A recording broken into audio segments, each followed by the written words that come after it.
Hello friends, today we will talk something special about WHO's definition of health.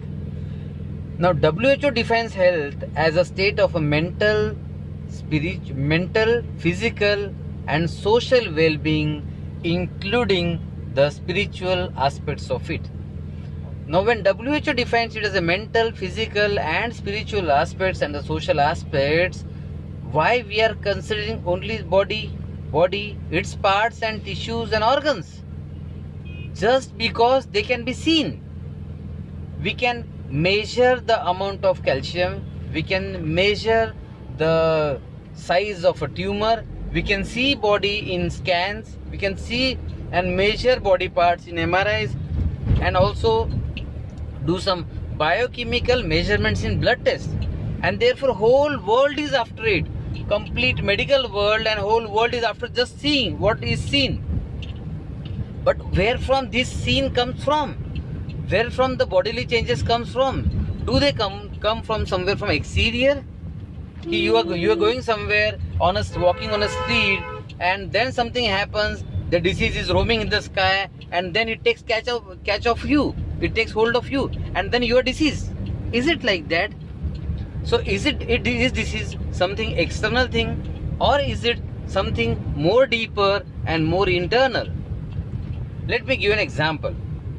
Suppose we talk about just holding a pen. If I want to take out my pen from my pocket, I have all the powers in my hand. I have my fingers very strong enough to take out the pen. But unless my mind brings a thought to take out the pen, it will not happen. So first a thought need to come in my mind that I need to take out the pen.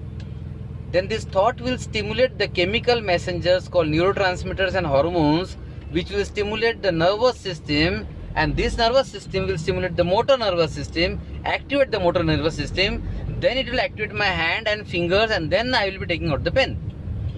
For an act simple as taking out the pen, we need a sequence from mind to a chemical messenger or a neurotransmitter, to brain and nervous system, to a motor nerves, and then the act happens.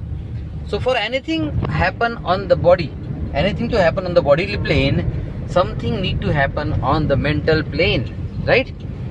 Unless something happens on the mental plane, nothing will appear on the body.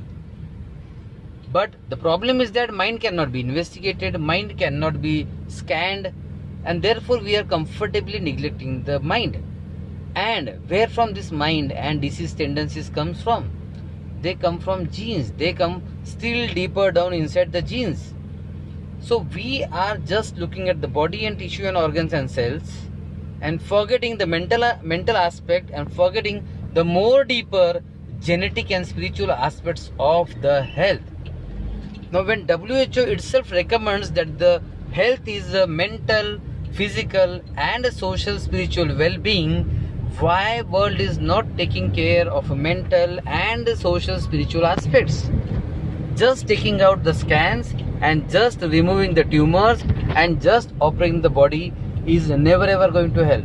Just controlling the readings is never going to help, as is all evident. Everybody knows nowadays that the medical science is expanding by leaps and bounds, but there is no control on diseases, because diseases are also expanding by multiple folds, many folds.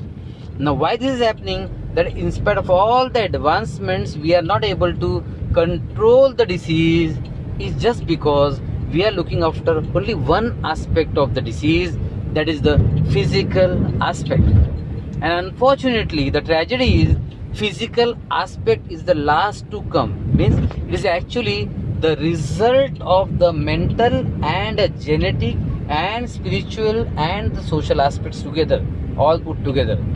So let us be more prudent now, let us be more logical now, let us be a logical Indian and see that we fulfill the WHO criteria of health, and we focus on the mental and spiritual and social aspects as well.